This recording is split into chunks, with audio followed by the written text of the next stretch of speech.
Hello, welcome to Ken studies.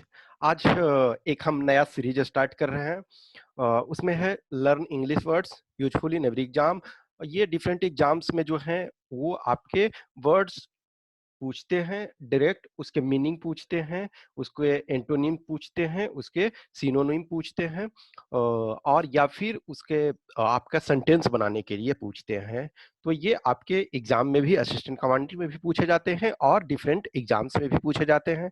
ये अधिक जो महत्वपूर्ण है हिंदी माध्यम के लिए। तो हिंदी माध्यम के छात्र जो हैं उन्हें इंग्लिश में प्रॉब्लम होती है। तो देखो, ग्रेजुअली आप एक दिन में बहुत सारा वर्ड्स नहीं सीख सकते हो, और वो सीखोगे तो वो आप भूल जाते हो। जो इंग्लिश मीडियम वाले हैं वो यूजुअली यूज करते रहते हैं, तो उन्हें पता है। तो हम इस सीरीज में क्या करेंगे कि जब भी है 10 वर्ड्स हम लेंगे और उसके मीनिंग आपको हिंदी और इंग्लिश दोनों में बताएंगे। तो आप धीरे धीरे करके सीखोगे। आप एक तो मान लो कि इंग्लिश डिफिकल्ट है, लेकिन इतना भी डिफिकल्ट नहीं है। ग्रेजुअली आप धीरे धीरे प्रैक्टिस करोगे तो आप सीख सकते हो। तो हम ये सीरीज आज स्टार्ट कर रहे हैं, और जब भी मौका मिलेगा हम ट्राई करेंगे कि रेगुलर बेसिस पे आपका होता रहे। तो 10-10 करते करते, और ये वो क्वेश्चंस होंगे जो डिफरेंट एग्जाम में आए हुए हैं और इनकी प्रोबेबिलिटी है। और ऐसे भी आप एक दिन में नहीं सीख सकते हो, तो ग्रेजुअली सीखना है। तो आज हम देखेंगे, इसमें पहला जो वर्ड है जेनियल। जेनियल जो है वो एडजेक्टिव है। एडजेक्टिव मतलब विशेषण आपका है। तो जेनियल बिहेवियर इसका मतलब है friendly behaviour, friendly and cheerful. तो कोई भी पर्सन के बारे में कहते हैं ना कि वो उसका जो नेचर है फ्रेंडली एंड चीयरफुल है, कि वो मिलनसार और हंसमुख है।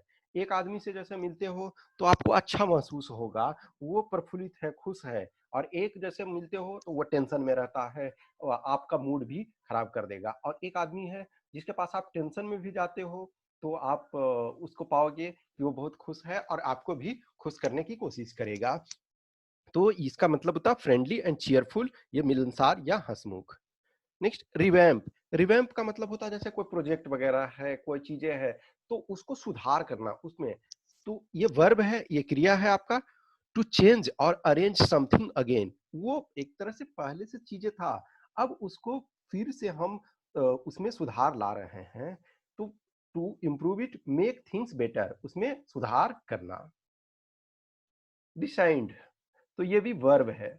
ये जैसे लॉ वगैरह जो भी होते हैं, तो रिपील, रिवोक, रद्द कर देना। जैसे कोई भी लॉ अब पारित किया गया, अब मान के चलो कि उसका काम समाप्त हो गया, वो अब बहुत यूजफुल नहीं रहा, या जिस पर्पज के लिए हमने उस चीज को करा था वो समाप्त हो गया, तो हम उसे रिवैम्प कर देते हैं, यानी कि आपका वो रद्द कर देते हैं, उसे समाप्त कर देते हैं।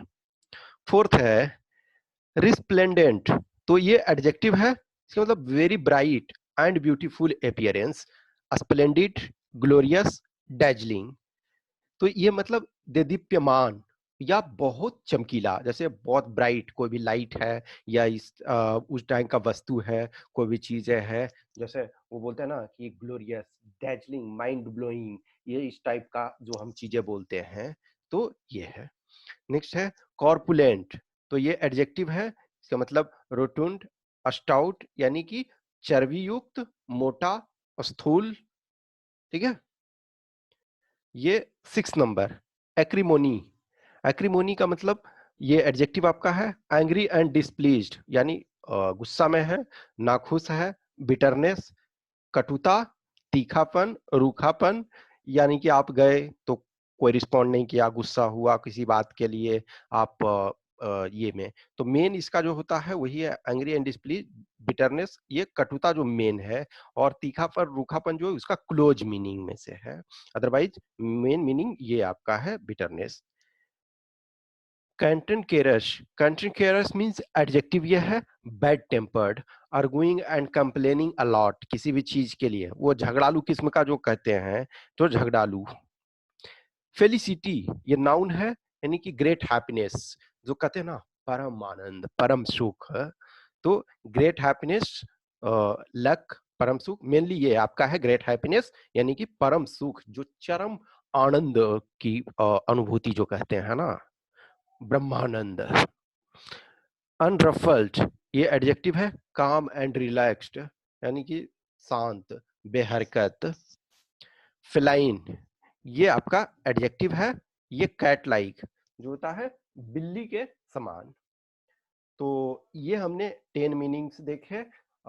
हम कोशिश करेंगे रेगुलर बेसिस पे ये चलते रहे और धीरे धीरे करके आप ये करते रहें तो ग्रेजुअली आप सीख सकते हैं। एक अब जैसे ये होता है कि हिंदी मीडियम वाले हैं तो इंग्लिश में लिखने लगते हैं तो उन्हें पता नहीं चलता, तो ग्रेजुअली धीरे धीरे करोगे आप मान के चलो ना कि 500 चार 500 ऑलमोस्ट आप वर्ड्स कर लोगे तो काफी कंफर्टेबल हो जाओगे। 500 1000 कर लोगे तो कंफर्टेबल बहुत अच्छा हो जाएगा, लेकिन एटलीस्ट 500 है। तो एटलीस्ट मैं 500 आपको इधर एग्जाम के पहले करवा दूंगा और मैं ट्राई करूंगा 1000 वर्ड्स के आसपास इस सीरीज में करवा दूं, लेकिन मिनिमम आपका एग्जाम से पहले मैं 500 तक करवा दूंगा। यदि अच्छा लगता है तो लाइक करें, कमेंट करें। थैंक्स फॉर वॉचिंग दिस और रेगुलर ये रहे।